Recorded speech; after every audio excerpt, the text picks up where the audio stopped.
आपने हमें बताया कि कुरान के मुअज्जात हैं। क्या आप हमें कुरान का कोई मुअज्जा बता सकते हैं?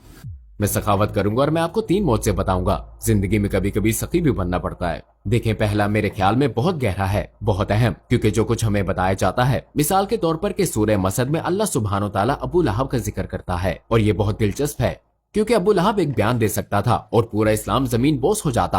अल्लाह कुरान में फरमाता है, अबू लहब और उसकी बीवी आग, जहन्नुम की आग में जा रहे हैं। वो काफिर ही मरने वाले हैं और जहन्नुम में दाखिल होंगे। अब अगर आप इस पर गौर करें तो अबू लहब को इस्लाम को गलत साबित करने के लिए सिर्फ एक काम करना था, क्योंकि कुरान साफ कहता है तुम जहन्नम की आग में जाने वाले हो, तुम और तुम्हारी बीवी, और तुम काफिर ही मरोगे। तो बात यह है कि अबू लहब कह सकता था, एक सेकंड ठहरो, अशहदु अल्ला इलाहा इल्लल्लाह, ये लो, तुम्हारा मजहब तो झूठा है, क्योंकि तुम्हारा मजहब कहता है कि मैं जहन्नुम में जाऊंगा, तुम्हारा मजहब कहता है कि मैं काफिर ही मरूंगा, मैं इस्लाम कबूल करता हूँ। उसने ऐसा नहीं किया, वो काफिर ही मरा। मेरे नजदीक की बहुत गहरी बात है, क्योंकि सब कुछ गलत साबित करने के लिए उसने सिर्फ एक बयान देना था।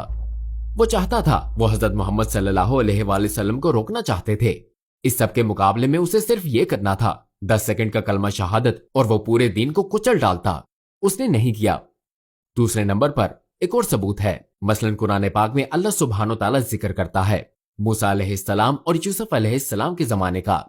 यूसुफ अलैहिस्सलाम के जमाने का जिक्र करते हुए अल्लाह ताला हुक्मरान को बादशाह कहता है, जबकि मूसा अलैहिस्सलाम के जमाने में वो हुक्मरान को फिरौन कहता है। लेकिन बाइबल में ईसाई यूसुफ अलैहिस्सलाम के जमाने का जिक्र करते हैं और वो इसे फिरौन कहते हैं, और मूसा अलैहिस्सलाम के जमाने में भी वो इसे फिरौन कहते हैं। ये एक तारीखी गलती है, क्योंकि जब उन्होंने रोजेटा स्टोन को समझा, जो कि मिस्री तस्वीरी खत को समझने का जरिया है, उन्हें पता चला कि उस जमाने में कोई फिरौन नहीं था। यूसुफ अलैहिस्सलाम के जमाने में उस खानदान का कोई वजूद ही नहीं था, वहां बादशाह होते थे।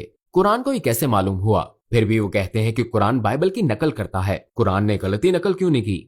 और उससे ये कैसे मालूम हुआ कि यूसुफ अलैहिस्सलाम के जमाने में हुक्मरान बादशाह होता था, फिरौन नहीं? उसे ये कैसे मालूम हुआ? ये दूसरी मिसाल है।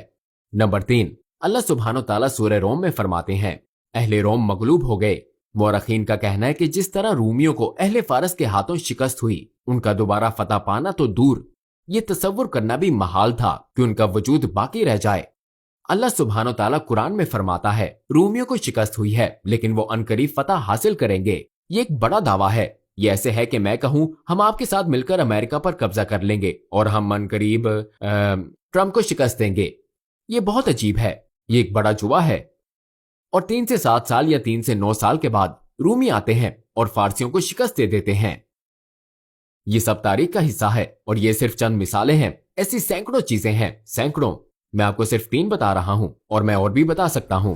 आप खुदा पर यकीन रखते हो तो साइंसदान इसका पता नहीं लगा सके, लेकिन आपने पता लगा लिया। क्या ये ठीक है? ये बात नहीं है कि मैंने पता लगा लिया। हम अपनी अकल का इस्तेमाल करते हैं, हम अपने दिमाग का इस्तेमाल करते हैं। साइंस का ताल्लुक हवा से खमसा से है, जो आप देख सकते हैं, यानी तजर्बात पर मबनी। तो हम जो कहते हैं बहुत सादा सी बात है। ऐसे साइंसदान भी मौजूद हैं जो इन चीजों पर यकीन रखते हैं।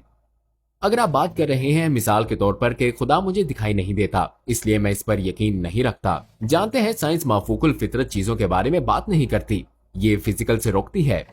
लेकिन हम जानते हैं, मसलन साइंसदानों ने हाल ही में डार्क मैटर दरियाफ्त किया है।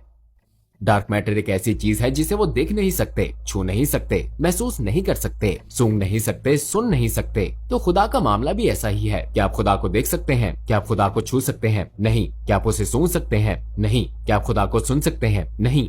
क्या आप खुदा को देख सकते हैं? नहीं। लेकिन आप उसके वजूद का इनकार कर देते हैं। जबकि डार्क मैटर के साथ भी यही मामला है, वही चीज है। लेकिन आप कहते हैं कि नहीं, डार्क मैटर मौजूद है।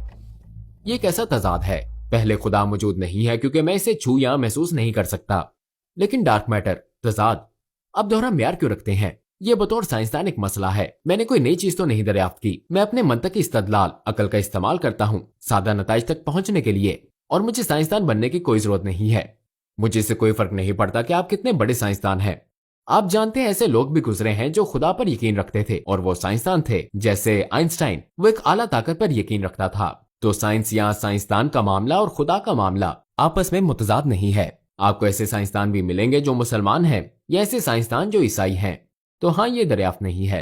क्या आप में मशहूर मुल्हिदों के साथ बात करने की हिम्मत है? अगर आपका उनसे सामना हो तो आप क्या करेंगे?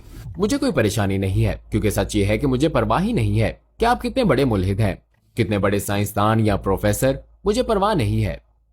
मेरा तरीका यही रहेगा। आप जानते हैं कि मैं वही दलाइल पेश करता हूँ और आपको उनका जवाब देना होगा। मुझे परवाह नहीं है, क्योंकि जिस रास्ते पर मैं हूँ मैं जानता हूँ कि मैं 100% यकीन से, दलील से, अकल से हूँ कि इससे निकलने का कोई रास्ता नहीं है सिवाय इसके कि आप कम से कम डीस्ट होना कबूल करें या खुदा का कायल होना। इस पर काम हो सकता है डीज़म। तो मुझे परवाह नहीं कि आप प्रोफेसर हैं, मुझे परवाह नहीं, इससे कोई फर्क नहीं पड़ता।